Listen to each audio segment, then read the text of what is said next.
Assalamualaikum warahmatullahi wabarakatuh. Halo teman-teman, ada yang tahu kita mau membahas apa hari ini? Hari ini kita akan membahas tentang teori belajar konstruktivistik.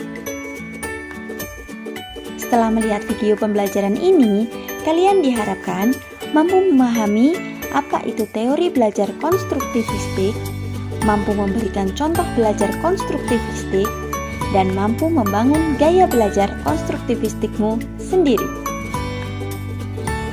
Apa yang kalian ketahui tentang teori belajar konstruktivistik?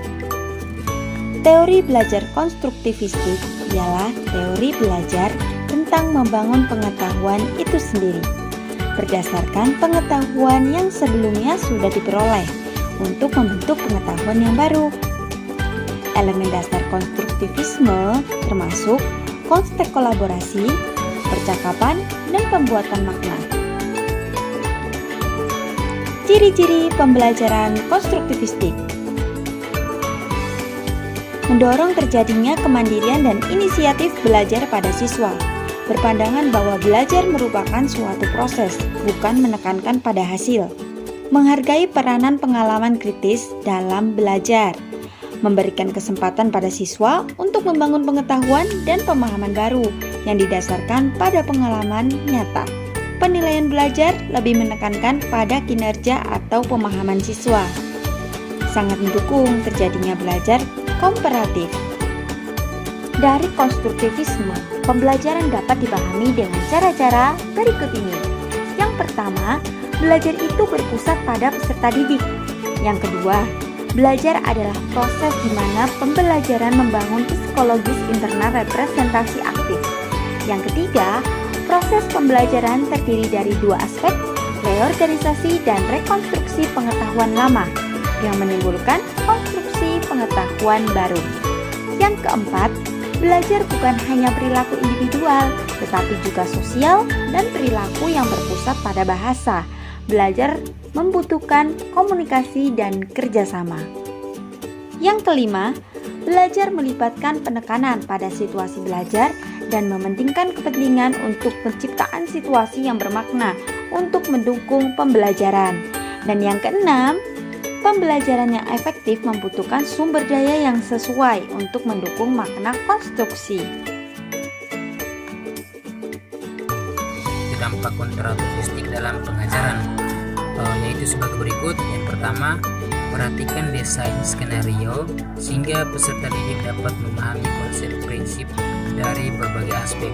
Kemudian yang kedua, tekankan peran aktif belajar untuk merangsang keadaan psikologis yang diperlukan dan pengetahuan sebelumnya untuk belajar. Kemudian yang ketiga, perhatikan kontribusi konsep kesalahan pembelajaran. Konstruktivisme sosial. Konstruktivisme sosial berfokus pada mekanisme sosial dan budaya di belakang konstruksi pembelajaran dan pengetahuan. Pengetahuan tidak hanya dibangun selama interaksi antara individu dan lingkungan fisik, tetapi juga interaksi sosial dan budaya. Teori konstruktivisme sosial meliputi aspek-aspek berikut ini.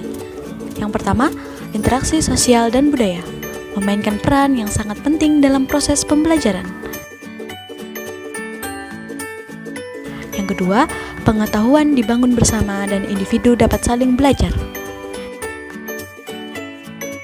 Dan yang ketiga, pelajar harus dilibatkan dalam proses pembelajaran karena belajar terjadi dengan bantuan orang lain. Contoh penerapan teori belajar konstruktivistik dalam pembelajaran. Tim 1 mempresentasikan hasil pekerjaannya di depan kelas. Seusai tim 1 menyajikan presentasinya, dibukalah sesi tanya jawab dan diskusi. Muncullah berbagai pertanyaan dari teman-teman seperti bagaimana, mengapa, dan sebagainya. Untuk menjawab pertanyaan-pertanyaan inilah diperlukan adanya proses berpikir konstruk. Dari tanya jawab dan diskusi inilah seorang guru dapat mengetahui seberapa jauh siswa sudah mengkonstruksi pengetahuannya.